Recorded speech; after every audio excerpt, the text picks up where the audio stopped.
अस्सलाम वालेकुम। आज की क्लास में हम सीखेंगे कि ब्लेंडर से एक्सपोर्ट करने के बाद आफ्टर इफेक्ट में कंपोज कैसे किया जाता है, और अगर ब्लेंडर से हम पीएनजी फाइल निकालते हैं ट्रांसपेरेंट जिसका कोई बैकग्राउंड नहीं होता, मतलब बैकग्राउंड लेस अगर हम रेंडर करते हैं तो उसको हम आफ्टर इफेक्ट में कैसे रेंडर करते हैं, तो उसका एक मुकम्मल तरीका और साथ में कुछ एनिमेशंस के साथ मैं आज की क्लास आपको बताने वाला हूँ। पिछली क्लास में हमने इस क्लास की रिफ्लेक्शंस और लाइटिंग समझी थी, और आज हम इसकी कुछ एनिमेशंस करेंगे। जैसे कि एनिमेशन करने के लिए जिसमें सबसे ज़्यादा स्मूथली मूव होना चाहिए, आपको जाना है व्यू पोर्ट शेडिंग के अंदर इधर, ताकि यहाँ हमारी जो एनिमेशन जब हम कोई अप्लाई करें तो हम इजीली कर सकें। क्योंकि जब हम व्यू पोर्ट शेडिंग जो हमारा दूसरे वाला हिस्सा है जहाँ पे हमारी लाइटिंग वगैरह दिखती हैं, अगर वहाँ पे एनिमेशन लगाते तो वहाँ एनिमेशन लगाने में हमें प्रॉब्लम आती है, क्योंकि वो रेंडर होने में सीन इतना ज़्यादा टाइम लगा देता है कि हम एनिमेशन टाइम पर लगा ही नहीं पाते। तो आपको जाना है किसके अंदर, व्यू पोर्ट शेडिंग, जहाँ पे आपका ये आइकन दिख रहा है सॉलिड वाला। इस तरह से आपका व्यू आएगा और उसके बाद आपको थोड़ा सा कैमरा को इस तरह से मूव कर लेना है। अब ये चीज़, इस वाले को मैं पहले सेलेक्ट करता हूँ, उसके बाद आपको यहाँ पर ये टाइमलाइन वाला हिस्सा जो है आपको इतना बड़ा कर देना है। अगर आपके पास टाइमलाइन शो नहीं हो रही है तो आपको सबसे पहले लेआउट पैनल के अंदर जाना है, और इधर आपको घड़ी का निशान दिख रहा होगा, आपको यहाँ पर क्लिक करना है और यहाँ पर टाइमलाइन के अंदर क्लिक करना है। इसका शॉर्टकट भी है शिफ्ट F12। जब ये आ जाए तो आपके पास इस तरह से टाइमलाइन आएगी, और आपको जाना है अपनी रेंडर सेटिंग के अंदर। जैसा कि मैंने आपको पहले बताया था कि आपको फ्रेम रेट जो है वो सबसे पहले डिसाइड कर लेना होता है। आप 24 FPS रखते हैं, 25 FPS रखते हैं या 30 FPS, वो आपके ऊपर डिपेंड करता है। मैं इस वक्त 30 FPS लेने वाला हूँ।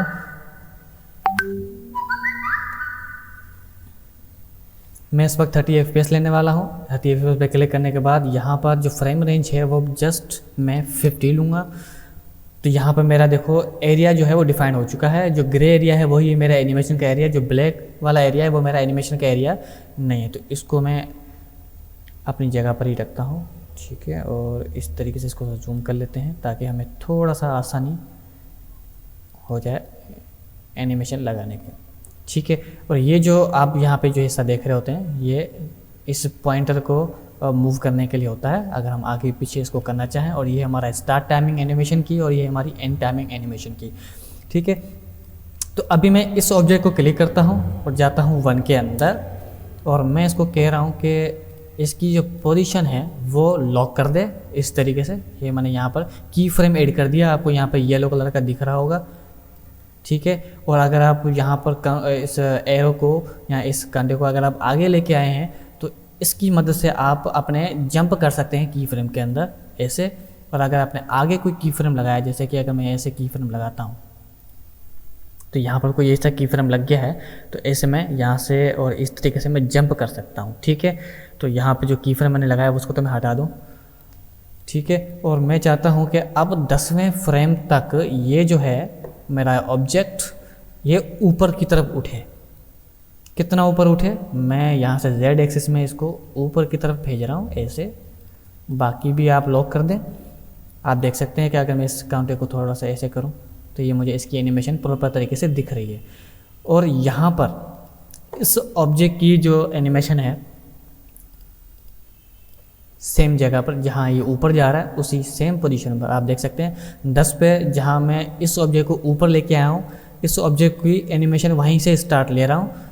यहाँ पर लोकेशन आपने कोई चेंज नहीं करनी, जस्ट लॉक कर देनी है आपने, मतलब की फ्रेम आपने यहाँ पर लगा देना है। और अगले 10 फ्रेम में, मतलब 20 फ्रेम्स में आपने इसकी लोकेशन चेंज करनी है। सॉरी, यहाँ पर Y एक्सिस पर इस तरफ आना है, ठीक है। अगर आप प्रॉपर लोकेशन रखते हैं तो आपको यहाँ ऊपर वाले पे क्लिक करना है, यहाँ की इस वैल्यू को आपने कॉपी कर देना है और नीचे वाले पर पेस्ट कर देना है, तो ये प्रॉपर अपनी लोकेशन पर आ जाएगा। और यहाँ पर आपने की फ्रेम ऐड कर देना है। अब आप गौर से देखें तो ये एक बॉक्स मेरा ऊपर जा रहा है, तो दूसरा बॉक्स मेरा इस तरफ मूव हो रहा है, और इस दौरान मेरा ऊपर वाला ये जो बॉक्स है वो इस तरफ जाएगा, मतलब इस डायरेक्शन में आके फिर नीचे बैठ जाएगा, ठीक है। तो यहाँ पर मैं इसको वापस से लॉक करता हूँ सेम लोकेशन पर जो पहले वाली लोकेशन थी। ये जो बीच में ऑरेंज लाइन आ रही है वो इसी बात की निशानी है कि आपने जो पिछली लोकेशन यूज़ की थी सेम लोकेशन आपने यहाँ पर भी ऐड की है, तो ये कंटिन्यू चलता हुआ आ रहा है। जबकि देखो यहाँ पर ऐसा नहीं है, क्योंकि यहाँ लोकेशन कुछ और थी और यहाँ लोकेशन कोई और है। जब सेम लोकेशन की दो की फ्रेम्स होते हैं तो बीच में इस तरह का एक ऑरेंज लाइन लाजमी आती है। अब यहाँ पर मैं अगले 30 फ्रेम पे अगले 10 फ्रेम में, मतलब 13 फ्रेम में मैं इसकी लोकेशन को चेंज कर दूंगा ऐसे, ठीक है। तो अब मैं प्रॉपर जो इसकी लोकेशन थी मैं उसी पे लेके आना चाह रहा हूँ। तो उसका एक ख़ास तरीका है कि जब यहाँ पर ये मौजूद था तो यहाँ पर इसकी वाई एक्सिस की वैल्यू क्या थी, 0 थी। तो मुझे 13 पे आना है और इसकी वैल्यू 0 ही रखनी है, ठीक है। और अगले 5वें फ्रेम पर, मतलब 5 फ्रेम आगे, मैं इसको वापस नीचे की तरफ लेके आऊँगा इस तरीके से। तो मैं प्रॉपर इसकी लोकेशन पर मैं सेट करना चाहता हूँ। तो इसकी लोकेशन Ctrl+C और यहाँ पर आ जाएं और यहाँ पर Ctrl+V कर दें। नहीं आ रहा तो ठीक है, थोड़ा सा और मज़ीद आप इसको नीचे कर दें, या फिर इसकी लोकेशन पर भी आप सेट कर सकते हैं। यहाँ पे Ctrl+C करें और इसकी Z एक्सेस पर आपने Ctrl+V कर देना है और यहाँ पे आपने की फ्रेम ऐड कर देना है, ठीक है। अब यहाँ पे हम एनिमेशन देखते हैं अपनी, ठीक है। और सेम इस ही जगह पर हम इसको सेट करते हैं। इसकी की फ्रेम लॉक करें। अगले 5वें पे आपने इसको थोड़ा सा ऊपर की तरफ लेके आना है, ठीक है। और इसको मुझे लेके जाना है इस तरफ।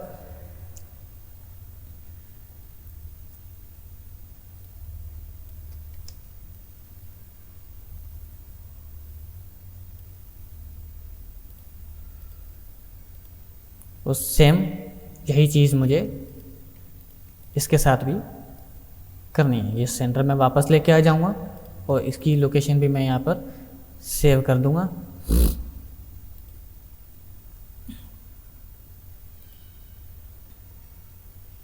अच्छा, यहाँ पर हमने जैसे कि 35 फ्रेम पर हमने इसकी लोकेशन को लॉक किया था, तो इसकी लोकेशन को हमने यहाँ पर इस जगह पर लॉक नहीं किया। तो आपने सेम यही चीज़, इस पर आपने क्लिक करना है। देखें सब ग्रे जब हो जाते हैं तब इस पर आपने क्लिक करना है, Ctrl+C दबाना है और 35 पर आना है और इधर आके आपने ये पेस्ट मार देना है। तो अब आप एनिमेशन देख सकते हैं।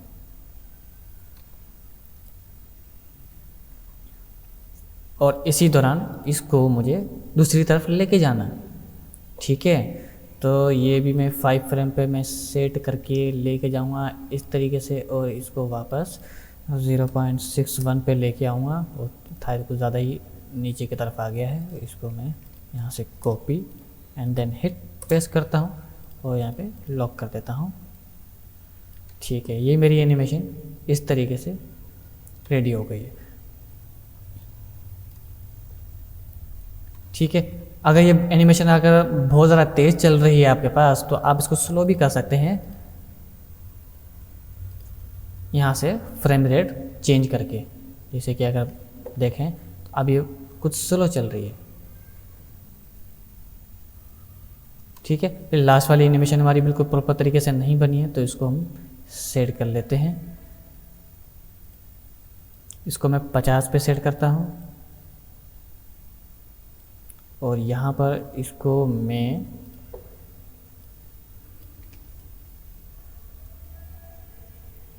यहाँ पर लेके आता हूँ,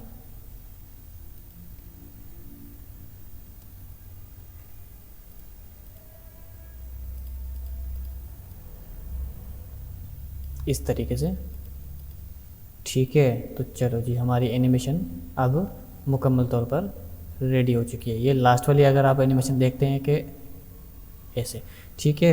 तो अब इसको हम एक व्यू पर देखते हैं जहाँ पर लाइटिंग वगैरह हमारी दिख रही है, ठीक है। इसके बाद कैमरा पे आप देख सकते हैं कि कोई मूवमेंट नहीं है कैमरा की। तो मैं चाहता हूँ कैमरा पर भी थोड़ी मूवमेंट आए, तो आपने कैमरा पे क्लिक करना है और 1 पे जाना है। यहाँ पे आपने इस तरह से कैमरा को सेट करना है, की फ्रेम ऐड करना है और यहाँ पर आना है 25 पर। और 25 पर आने के बाद आपने कैमरा को थोड़ा सा इस तरफ मूव करना है उसके बाद इस पहले वाले की फ्रेम को आपने कॉपी करना है और 50 वाले पे फ्रेम पर आकर आपने यहाँ पर पेस्ट कर देना है। तो आप देख सकते हैं ये आपके थोड़ा सा इस तरीके से चलेगा।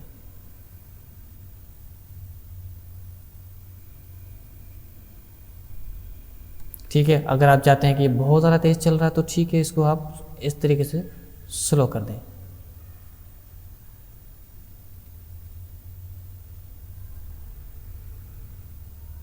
ठीक है, ये हमारा प्रॉपर तरीके से हो चुका है। उसके बाद आपको वापस जाना है रेंडर के अंदर, मतलब अपनी आउटपुट सेटिंग के अंदर। आपको यहाँ पर 50 की फ्रेम सेट करने हैं, अपने लोकेशन की प्रॉपर तरीके से सेट करनी है। यहाँ पर मैं एक फोल्डर बना रहा हूँ एक्सपोर्ट के नाम से, और यहाँ पर आपने जाना है अंदर, उसके बाद क्लिक करना है, और उसके बाद इसको रेंडर एनिमेशन पे सिंपली रेंडर कर दें। अच्छा, यहाँ पर एक छोटी सी गलती है जो मैं कर रहा हूँ, वो ये कि आपको जाना है यहाँ पर रेंडर पर, यहाँ पे जो मैक्स सैंपल लिखे हुए इसको सिर्फ 1000 पे करना है। फाइल को सेव कर दें, उसके बाद रेंडर एनिमेशन पे क्लिक कर दें, और यहाँ पर हमारे पास इस तरीके से 50 फ्रेम्स की इमेजेस हमारे पास रेडी हो चुकी हैं। तो आपको जाना है एडोबी आफ्टर इफेक्ट के अंदर,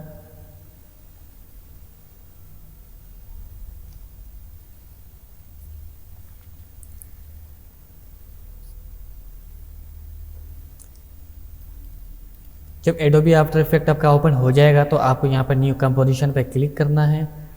यहाँ पे एक्सपायर कोई भी आप नाम दे सकते हैं, साइज़ आपने वही देना है जिस साइज़ पर आपने एक्सपोर्ट किया है। तो यहाँ पर मैं वही साइज़ यहाँ पर सेट कर लेता हूँ। फ्रेम रेट 30 इनफ है, और सेकंड आप 10 सेकंड ही दे दें, बहुत है। उसके बाद आपने यहाँ पे ओके पे क्लिक कर देना है। ओके, उसके बाद आपको यहाँ पर इस प्रोजेक्ट वाली फाइल के अंदर जाना है। अगर आपके पास ये प्रोजेक्ट वाली फाइल शो नहीं हो रही है, मतलब ये प्रोजेक्ट वाला पैनल आपको नहीं दिख रहा है, तो आपको जाना है इस तरह विंडो के अंदर, और यहाँ पर बिल्कुल नीचे आ जाएं। यहाँ पर Ctrl+0 इसका शॉर्टकट है, और प्रोजेक्ट पर आपने क्लिक कर देना, तो ये आपको यहाँ से दिख जाएगा। इसके ऊपर आपने डबल क्लिक करना है। उसके बाद आपको जाना है जहाँ आपकी लोकेशन है। ठीक है, तो आपको सारी इमेजेस सेलेक्ट नहीं करनी है, आपको जस्ट फर्स्ट इमेज सेलेक्ट करनी है। ठीक है, याद रहे आपको क्या सेलेक्ट करनी है, जस्ट फर्स्ट इमेज, और उस पर आपने यहाँ पर PNG सीक्वेंस पे क्लिक कर देना है। जैसे कि मेरा चेक हुआ पड़ा, आपको यहाँ पे इंपोर्ट पे क्लिक करना है। ऐसे आपकी 50 फ्रेम्स ऑटोमेटिकली आ जाएंगे। यहाँ पे लिखा हुआ 0001 और 0050, यहाँ पर आना है, और ये आपकी एनिमेशन देखो यहाँ पर चल रही है। ठीक है, अगर हमने जो अभी निकाले हैं, जो अभी हमने एक्सपोर्ट किया है, ठीक है, तो वो तो हमारी बैकग्राउंड के साथ थी। अगर हमें बैकग्राउंड के बिना निकालनी हो एक्सपोर्ट, तो कैसे हम करेंगे? आपको ब्लेंडर के अंदर जाना है, और यहाँ पर जो प्लेन वाली फाइल है आपको यहाँ पर रिमूव कर देना है। तो इससे आपका बैकग्राउंड जो रिमूव हो जाएगा, और रेंडर पर आपको ट्रांसपेरेंट करने के लिए आपको जाना है रेंडर सेटिंग के अंदर, और यहाँ पर आपको जाना है इधर फिल्म वाले सेक्शन के अंदर, और यहाँ पे ट्रांसपेरेंट पे क्लिक कर देना है। तो जब ट्रांसपेरेंट पे आप क्लिक करते हो तो यहाँ पर आप देख सकते हैं बैकग्राउंड आपका यहाँ पर मुकम्मल तौर पर चेंज हो चुका होता है। सिंपली आपने रेंडर एनिमेशन करनी है। मैं आपको कुछ निकाल के दिखा भी देता हूँ ताकि आपको अच्छे से अंदाज़ा हो जाए। तो यहाँ पर 50 की जगह पर मैं 10 कर लेता हूँ, ताकि आप मुझे बस आपको दिखाना है, इसलिए आपको रेंडर एनिमेशन पे जाना है। यहाँ पर मैं लोकेशन भी कुछ सेट कर दूँ क्योंकि ये मिक्सअप हो जाएगा। ठीक है, और यहाँ पे आपने रेंडर एनिमेशन पे क्लिक कर देना है।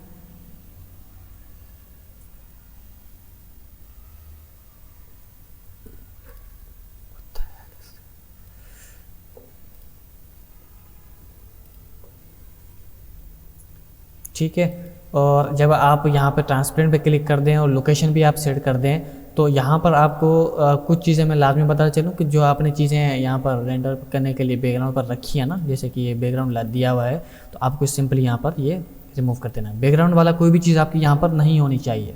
ठीक है, तो वरना वो रेंडर के अंदर कुछ खराबी पैदा करता है। आपको यहाँ पर जाना है, रेंडर एनिमेशन में क्लिक करना है, और यहाँ पर देख सकते हैं कि आपकी फ़ाइल ट्रांसपेरेंट तरीके से निकल रही है। ये मेरे 10 फ्रेम देखो यहाँ पर ऊपर निकला है। ठीक है, आपको जाना है वापस आफ्टर इफेक्ट के अंदर। ये वाली फाइल तो मैं डिलीट कर रहा हूँ।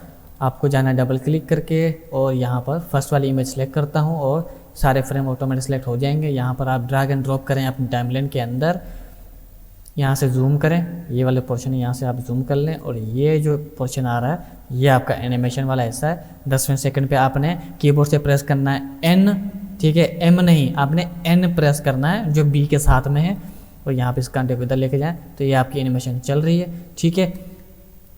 ये देखें, उसके बाद यहाँ पे बैकग्राउंड जो डार्क आ रहा है ये मैं अभी हटा देता हूँ। आपको यहाँ पर प्रोजेक्ट वाले के अंदर डबल क्लिक करना है, और उसके बाद आपको इसकी बैकग्राउंड पे इमेज सेलेक्ट करनी है। तो इमेज मैं लेता हूँ ये सनसेट वाली वापस से, तो इसको मैं पीछे रख दूंगा। याद रहे, इसको आगे नहीं रखना है, इसको पीछे रखना है, और कीबोर्ड से प्रेस करना है S, और यहाँ पर स्केल करके मैं इसको वापस से उसी तरीके से सेट करूँगा जिस तरीके से हमने ब्लेंडर के अंदर सेट किया था, और सिंपली हमारा काम, ये देखें, हमारा काम इजीली तरीके से हो गया है। और एक्सपोर्ट करने का तरीका मैंने आपको पहले भी बता चुका हूँ, लेकिन यहाँ पर आपको जाना है एक्सपोर्ट के अंदर ऐड रेंडर क्यू। मैं पूरी एनिमेशन निकालूंगा, तो इसलिए मैं अपनी वो एनिमेशन निकालता हूँ जो इस वक्त मुझे निकालनी है।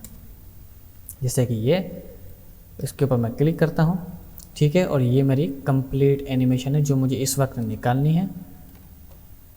ये देखें, तो यहाँ पर आपने एक्सपोर्ट के अंदर जाना है, ऐड रेंडर क्यू पे क्लिक करना है। सेटिंग मैंने आपको पहले ही बताई थी, S64 आपने फॉर्मेट सेलेक्ट करना है। बाकी सारी सेटिंग आप जो यहाँ आपको स्क्रीन पर दिख रही है, यहाँ पर सेम टू सेम यही सेटिंग रखनी है। ऑडियो अगर आपके पास है तो ऑन रखें, नहीं है तो ऑफ कर दें, ठीक है। उसके बाद बेस्ट सेटिंग्स में जाके इसको ये आपने पूरी सेटिंग रखनी है, रीड ओनली, फुल, बेस्ट, बाकी सब कुछ बाय डिफ़ॉल्ट होता है। अगर नहीं है तो आपने यही सेटिंग रखनी है। उसके बाद आपको लोकेशन सेट करनी है। यहाँ आउटपुट पे यहाँ पे लिंक आपको दिख रही होगी, और लिंक मैं वही फोल्डर आपको देना चाहता हूँ। यहाँ पर क्यूबिक एनिमेशन का कोई नाम दे दो आप, और यहाँ पर सिंपली रेंडर पर क्लिक कर दो। तो ऐसे आपकी कंपोजिशन मुकम्मल तौर पर रेडी हो जाएगी। यहाँ पर देख सकते हैं कि आपके पास एक वीडियो फाइल बन के रेडी हो चुकी है।